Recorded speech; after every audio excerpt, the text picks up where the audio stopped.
विलिनीकरणाच्या चर्चेमध्ये जे नव्हते त्यांना बैठकीबाबत काय माहिती असणार? अनौपचारिक चर्चेदरम्यान शरद पवारांचं विधान, फडणवीसांना अप्रत्यक्षपणे टोला. दादांना स्वगृही जायचं असेल तर फडणवीसांशी चर्चा करायची गरज काय? फडणवीसांसोबत प्रत्येक गोष्टीची चर्चा होतेच असं नाही, राऊतांचा निशाणा.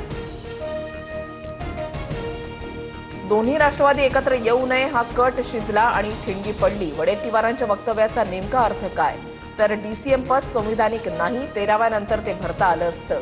शपथविधीवर ही टीका.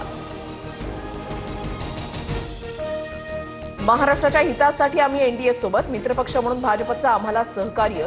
वडेट्टीवारांना आमच्या पक्षावर बोलण्याचा नैतिक अधिकार नाही, तटकरेंचा पलटवार. विलिनीकरणाबाबत कुठे बैठका झाल्या, काय ठरलं ते सांगणार. दुखवट्याचा काळ संपल्यानंतर सविस्तरपणे बोलणार, अनिल देशमुखांची प्रतिक्रिया.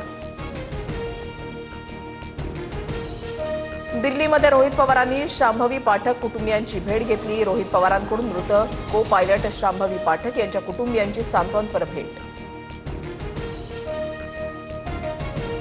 अखेर मुंबईमध्ये भाजप आणि शिवसेनेचा गटनेता ठरला. भाजपच्या गटनेतेपदी गणेश खडकरांची वर्णी, तर शिंदेच्या शिवसेनेच्या गटनेतेपदी अमेय घोलेंची निवड.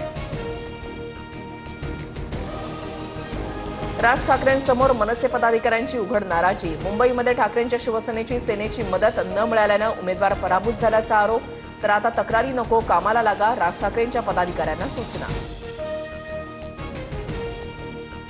जळगावच्या सराफा बाजारामध्ये सोन्या चांदीच्या दरामध्ये विक्रमी घसरण. सोनं 9,800 तर चांदी 53,000 रुपयांनी स्वस्त. जम्मू काश्मीरमध्ये पहाटे भूकंपाचे धक्के. बारामुल्ला जिल्ह्यामध्ये 4.6 रिश्टर स्केलचा भूकंप. सुदैवानं कोणतीही हानी नाही.